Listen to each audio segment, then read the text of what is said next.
What does Oklahoma State's offense do well that has your attention? It's tricky, I'm a little concerned that they've had so much evolution this year. It started off, I think, with Coach Gundy's influence, and then as that changed, and the offensive coordinator took over, they got a little bit more gadgety, probably, a little bit more exotic, and then as that's evolved, they had some quarterback things, and playing Sam Jackson at quarterback, and they turned that into a little bit more of a run deal, and now with Zane Flores back at quarterback is a new identity yet. So it's just it's been evolving. So it's been a difficult prep that way. We've prepped for a lot of stuff. If there's 670 snaps of offense, we've prepped for 670 snaps, and I'm sure that we're going to see some things that we haven't seen. But we're just trying to work on rules and principles, and that's probably the scariest thing.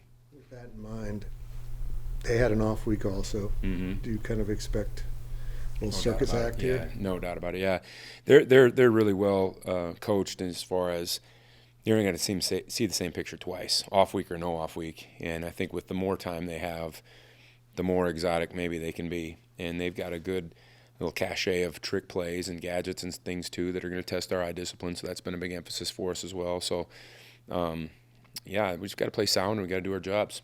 How do you overcome the Romaine loss? Yeah, it's going to be by committee. You're not going to replace him with one guy. He's extremely valuable to us. But fortunately, Des Purnell is there, and he's got room to carry some of that burden on his shoulders. And,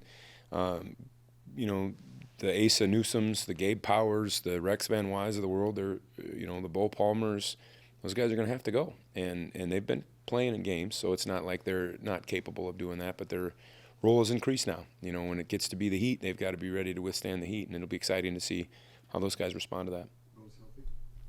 Bo's healthy is a relative term, I guess. We get to week 9, but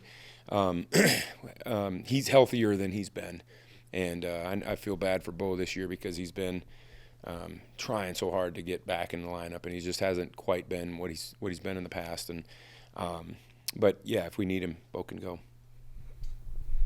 Chris mentioned both Rex and Desmond might have the green dot. Is there one you would be communicating with more than the other? We've been working on doing it with Des. Rex is accustomed to that. He's had that in his, he's had that all season. There may be packages where both of those guys are in there at the same time. That's where things get a little bit tricky. We ran into that one time, I think it was North Dakota, where they had an explosive play that got down to a red zone where both of them were in the game at the same time, and now Rex is running out of the game trying to get a new helmet, and it causes some chaos.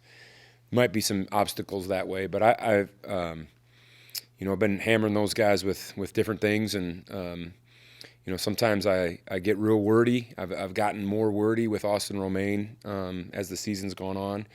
I think with Des, first time with the helmet, I think he'd probably just rather play, and so I'll talk to him pre-snap maybe, and there's even times pre-snap where I don't say anything, a lot of times actually, and I just let him get into the flow of the game, and if there's something that he needs, I'll try to get it to him and be as brief as I can be.